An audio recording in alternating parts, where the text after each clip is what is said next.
Alors ici, à présent, c'est le module, on va voir le module de trésorerie. Je vais t'expliquer dans le détail comment ce module fonctionne.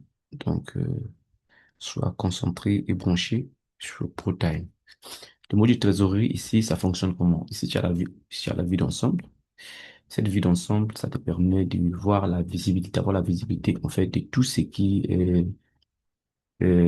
nous avons comme trésorerie, les soldes en caisse, d'accord, les soldes en banque, les encaissements du mois, décaissements du mois, les suspens par rapport au rapprochement. Et ici, tu as la partie rapprochement bancaire. Rapprochement bancaire, ici, le but, c'est de créer les différents comptes bancaires. Je vais mettre mon compte. Je crée mon compte bancaire.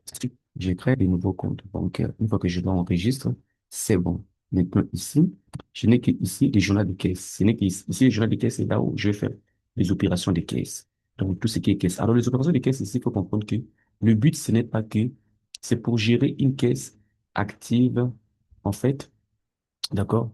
Une caisse qui est active, mais euh, en rapport qui n'a pas de lien avec la comptabilité pour le moment. On peut les lier comme on peut ne pas les lier. L'objectif, c'est que quand on passe les informations au niveau de la caisse, le comptable, par la suite, va prendre ces éléments, il va passer à la comptabilité et il va rapprocher les soldes comptables et les soldes de la caisse. D'accord? Ça peut se faire automatiquement comme ça peut se faire manuellement.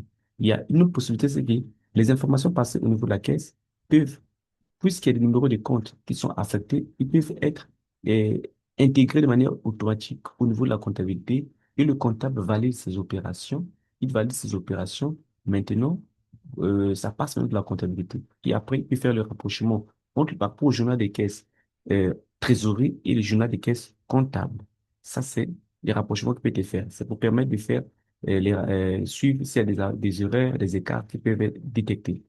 Donc, vous avez cet aperçu, vous avez ici le journal. Dans le journal ici, si je peux faire, par exemple, non, opération, si je vais faire une dépense, en ce moment, j'ai choisi la caisse. S'il y a plusieurs caisses vont apparaître. Mais pour l'instant, il n'y a qu'une seule caisse. La date de l'opération, le montant. Je vais passer, et le rouge, ça veut dire que c'est une dépense. Et je peux ici sélectionner le compte des charges concernées. Parce qu'ici, il récupère seulement les charges directement liées pour les sorties, le numéro des pièces, et j'enregistre. Si je vais faire un approvisionnement, tu vois que c'est en vert. Je clique ici, je choisis toujours la caisse et je vais mettre le montant et les comptes débiteurs parce que ici, l'argent provient de qui? Et si ça provient, si je vais faire un approvisionnement, ça veut dire que je débite ma caisse et l'argent doit provenir créditer un autre compte. D'accord? Et c'est là que je vais récupérer ici. D'accord? Je mets le montant et j'enregistre le numéro de la pièce comptable. Ici, c'est le journal. Dans le journal, je vais enregistrer, je vais en fait avoir ici tous les détails de la caisse. Et je peux imprimer ici, d'accord, en PDF, en Excel, en CSV, et je peux imprimer mon journal de caisse ici depuis le journal de caisse. Ici, c'est la clôture. Si je veux clôturer un mois, je veux clôturer une journée de sorte qu'on puisse puis passer les écritures cette journée. Je clique ici. Ici, c'est le paramétrage. C'est là où je crée les comptes, les caisses, et c'est là où je peux supprimer les caisses. Ici, cette partie, ça permet de pouvoir importer les relevés bancaires. Comment je vais se faire? Puisque j'ai créé ici déjà les comptes bancaires associés, les relevés bancaires ici, je vais venir choisir le compte parmi les comptes que j'ai créés. Je vais mettre ici le fichier du relevé que j'ai créé, les soldes d'ouverture, le solde de clôture du relevé bancaire. Ensuite, j'enregistre. Maintenant, comme j'ai sélectionné ici les soldes des comptes, d'accord, les comptes concernés, par exemple, si c'est BGFI, je mets ici les relevés de BGFI, je mets les soldes d'ouverture et je mets les soldes de clôture de BGFI.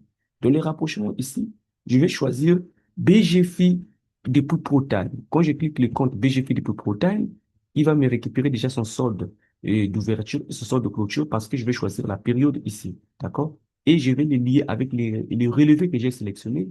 Ensuite, je vais, euh, je vais lancer les rapprochements. D'accord? Voilà. Et donc, quand je vais lancer les rapprochements, automatiquement, euh, il va me faire un tel des rapprochements. Voilà. C'est cela. Automatisé. Automatiquement, je lance les rapprochements. Prévision. Ça, c'est la partie prévisionnelle. Les scénarios sont ici. Si je vais ajouter une prévision, j'ai la période du mois, j'ai les encaissements, ou les décaissements choisis, et je mets la ligne. C'est ça. Et les modules fiabilité, et j'enregistre, et ainsi de suite. Et ça va faire un scénario de prévisionnel ici, le graphique. Le flux, mois et janvier, nous avons des encaissements prévitants, des encaissements surrentants. Le flux trésorerie peut être décessif. Nous avons des détails des prévisions, décembre, d'accord? Donc, 2026, décembre, janvier, ainsi de suite. Donc, ça, ce sont des prévisions par rapport au suivi de ma trésorerie. Comme je peux venir ici, je vais voir scénario. Je vais dire, que, par exemple, si pour un scénario optimiste, par rapport à tel encaissement, euh, euh, euh, je crée les scénarios. Je vais créer, par exemple, scénario optimiste. Optimiste. Voilà, je vais choisir officiellement. Si j'ai des encaissements de 3 millions, par exemple, euh, ouais, voilà, graphique mensuel apparaît automatiquement et il me crée une prévision.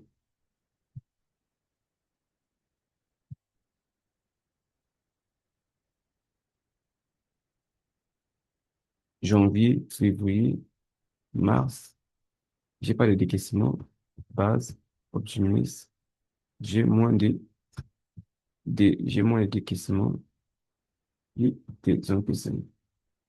Voilà un peu tout ceci. C'est vraiment quelque chose que vous pouvez, faut travailler sur ça et maîtriser comment ça fonctionne. Mais voilà, la trésorerie, elle est là, elle est très simple. Voilà. Au revoir.